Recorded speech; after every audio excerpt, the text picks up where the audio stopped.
Namuhla Inkonzo yeSabatha sizoyiphathelwa ngumfundisi Nduli weNazareth Baptist Church eBuhleni ethempelini lasemseni yenkandla ngaphansi kobuholi benkosi ukukhanya kwelanga Phinda Shembe.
Ngicela ukudlula encwadini yesihlabelelo noma amahubo yekhulu nama27. Ngizofunda ivesi lokuqala.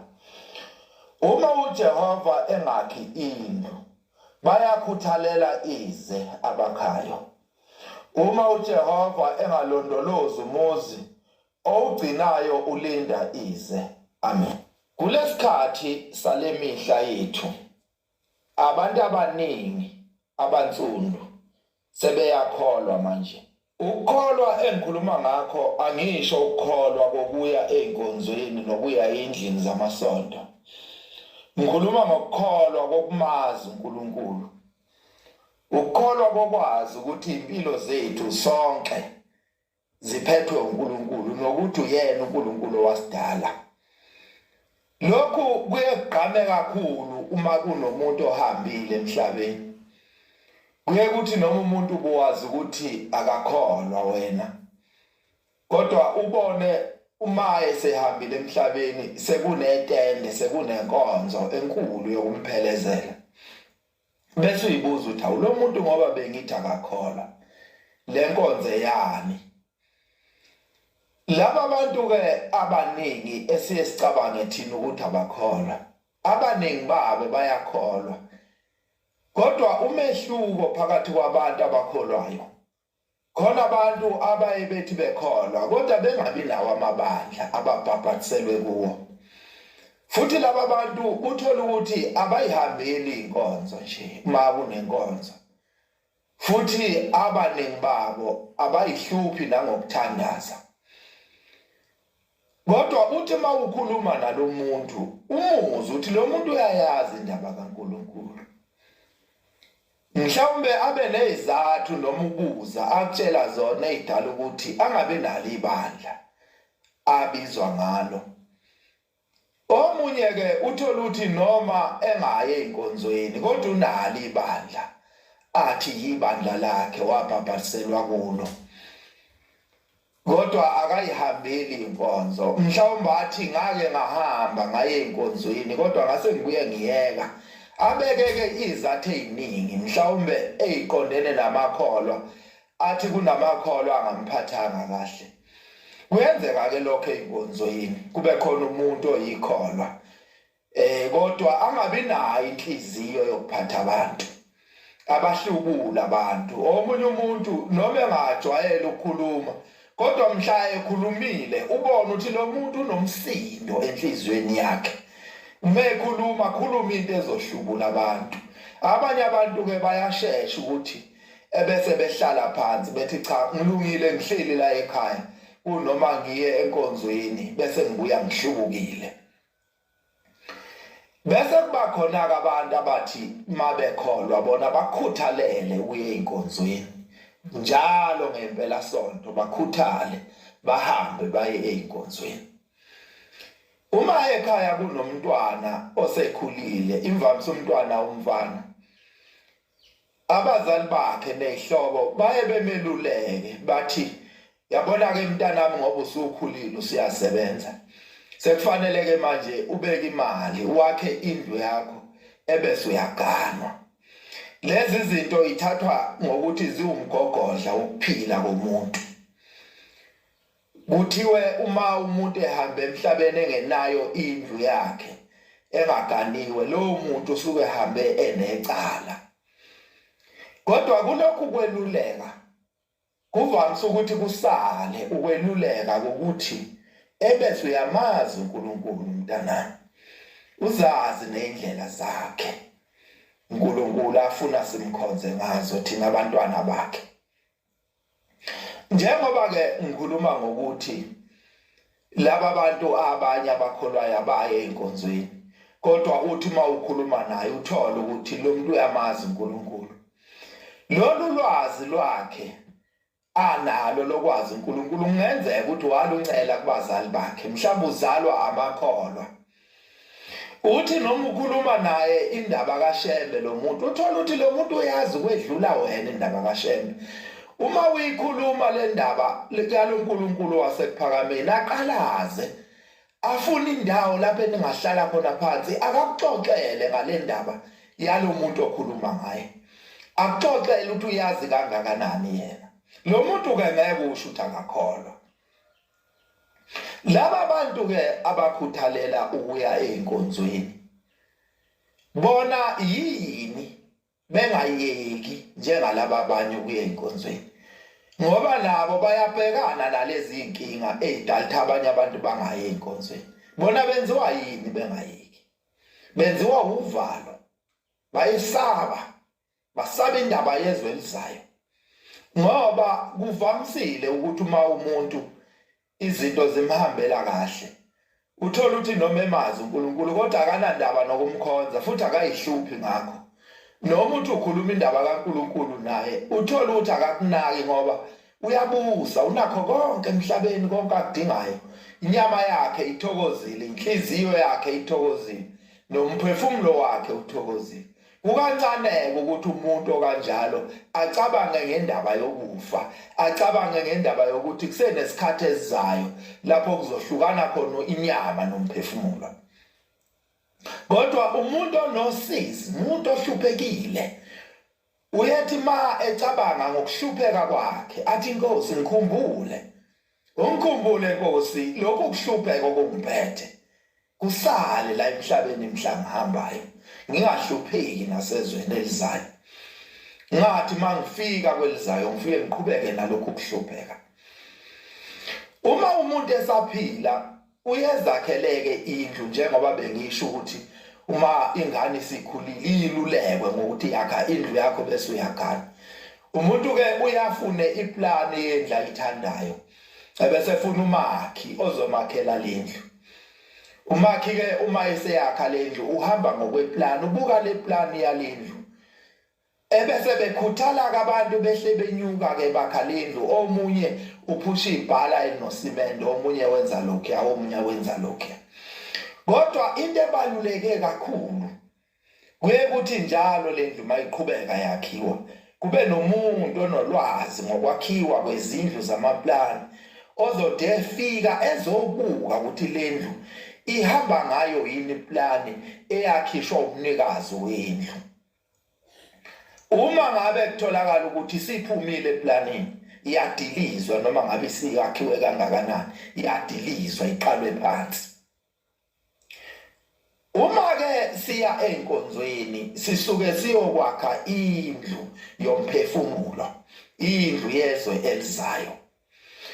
Njengoba ngisho ukuthi ke kuthi njalo ngeinsuku zokukhonza ubona abantu abaningi abakhathazekile behla benyuka umbone lo muntu ashiye yonke into yakhe ahamba enkonzweni noma liyana noma liyaduma noma kumakhaza noma kunjani kodwa athi ngeke kulunge ngeke ngingayi enkonzweni.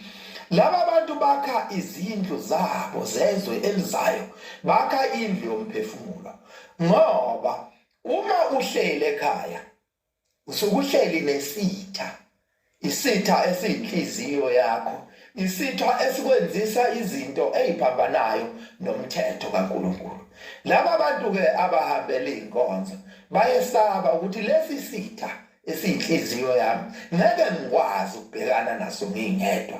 Ngiyabadinga abanye abazalwane abazongilekelela bengilwise naso lesi sitha, kuthi noma sengiphuma endleleni kaNkulunkulu bangikhuze. Mhlawumbe omunye azavule nje incwadi engcwele ethi mzalwane lokhu uNkulunkulu akathanda basikwenze kuyeke ungakwenzi, ebese esenqandeka umuntu kuleyo nto eseyiyeka ekhuzwe abanye abazalwane. Njengoba ke sikhonza emabandleni ahlukene, sonke siya kokwakha lezi zindlu zethu zezwe elizayo. Ibandla nebandla liphethe iplani. Lemthetho yebandla lakho iplani leyo yokwakha indlu yakho yezwe elizayo. Uma usuphumile kule mthetho uyusolwe kuthiwa wena uhlubukile, wenze okungafanele ebandleni.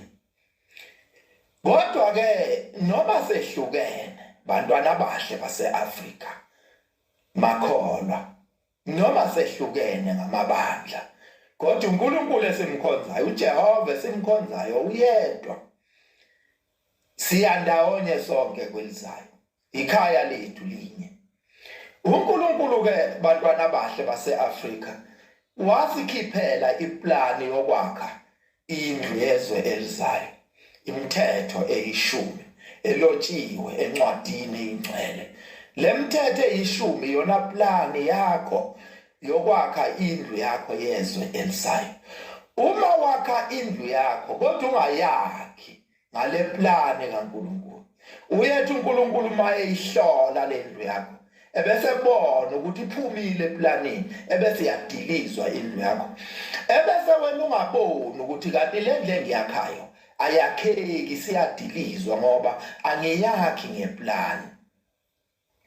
Kodwa uma indlu yakho uyakha ngokweplani kaNkulunkulu, uNkulunkulu uyakha nawe, uba kanye nawe, akusekele uthi noma ugula uzwa ukuthi amandla wekho kodwa uzizwe usunamandla okuya enkonzweni, uthi noma ubuye enkonzweni ubuye uhamba uhlabelela wedwa, ubuye usuvuselelekile, noma ngabe kade ugula emphefumulweni kunento ekuhlukulile, kodwa uma ufika enkonzweni ufike uthola inkonzo ezokuvuselela.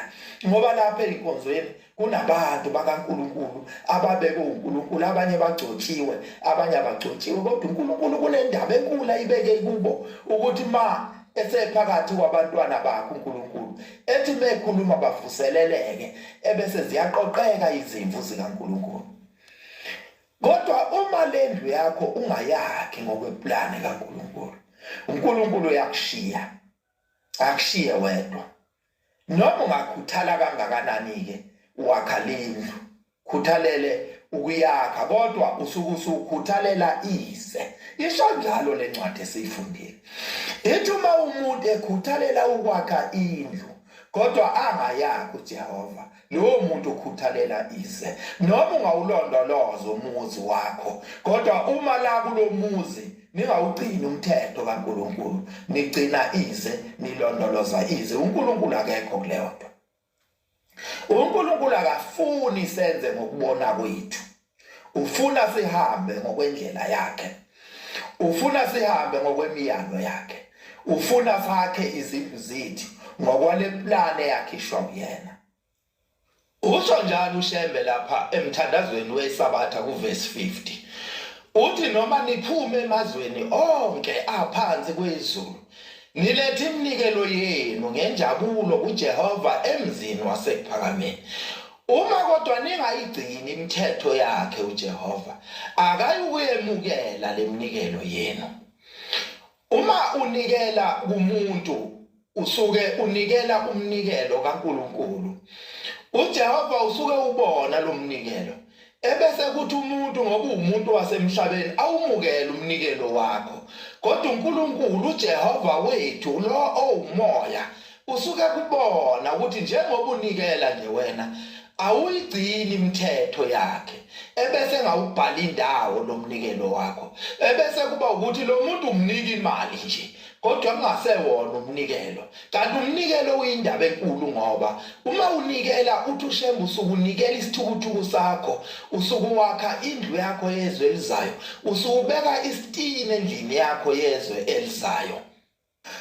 Uma ke sikholwa ukukholwa kwethu asokwelusa ukuze sibone njalo ukuthi ngisahamba ngakwayo iplane kaNkulunkulu ukweluse wena ukukholwa kwakho uboke uzifundele wena imithetho eyishumi ebese ubuka ukuthi lokhu esikwenzayo ebandleni lokhu esikwenzayo singabazalwane kuyahambisana yini nale mithetho kaNkulunkulu ayibeka ngoba kwesinye isikhathi umuntu uyaphuma endleleni kaNkulunkulu akhishwe umuntu omkhulu ebandleni mhlawumbe akhishwe umfundisi noma akhishwe umvangeli noma umshumayeli noma umkhokheli akhuluma into ezokuhlubula athi akusho lutho ukwenza lento ephambana nomthetho kaNkulunkulu kodwa uNkulunkulu ebekubhalile phansi ukuthi ufuna kuhanjwe kanje ebese ke nawe ngoba lo muntu omkhulu ebandleni ebese uyamthemba bese uyakholwa yilokho akushoyo ebese uyawuyeka nawe lo mthetho kaNkulunkulu kodwa ubunganakile wena ukuthi usuyaphuma endleleni kaNkulunkulu usho njalo uShembe uthi basinda ngokuphephisa abahambe ngozini baphuluza ukuzidela balithande lizayo. Uthi ke uShembe lengozi okukhulunywa ngayo lapha akushiwo ingozi yomgwaqo kodwa akukhulunywa ngengozi yokwela esonweni ubungaboni wena ukuthi sengiyawa ungaboni ukuthi sengwele esonweni uthi usahamba kahle kanti usuphumile endleleni kaNkulunkulu uthi kuShembe siyophunyuzwa ukuzidela yini ukuzidela ukuzikhohlwa ukuthi ubani uma usutsheliwe ukuthi usuphumile endleleni kaNkulunkulu bese ukhohlwa ukuthi ubani ebese ubuyele endleleni kaNkulunkulu usuwenza okulungileyo. Uthi uShembe ke le ndlela esamba ngayo yokukholwa ifana nedwala elibushelelezi abantu basemakhaya bayayazi lento engikhuluma ngayo yedwala elibushelelezi kuke kwenzeke kuhamba amanzi phezulu kwetshe elikhulu elibizwa ngedwala ebese limincizela lelitshe kushelele umuntu ubeka unyawo isidumo usuphansi usuwile. Uthi ke uShembe ukuhamba ngomthetho kaNkulunkulu kuyafana nalelo dwala uyuzithola usuphansi uthi kodwa noma ungawa ubovuka uthabathe isiphambano usetshathe ehlombe lakho noma kubhlungu kunjalo usitshathe lesi siphambano ngoba ekupheleni kwalezo nhlungu uyongena emzini oyingcwele uyongena ephakameni uyongena eJerusalema ebese uyifica indlu yakho ikhona ikulindile umphefumulo wakho bese ungena kuwo ngoba uma umuntu esaphile emhlabeni uyazakhela indlu ayithandayo ebese inyama yakhe nomphefumulo wakhe bahlale ndawonye kulendlu azakhele yona kodwa uma kufika ithuba lokuhamba emhlabeni ithuba lokuhlukana komphefumulo nenyama inyama yakhelwa indlu enhlabathini ifihlwe khona indlu yayo ibizwe ngethuna ebese uyahamba umphefumulo wakho uyadabukisa mawusuhamba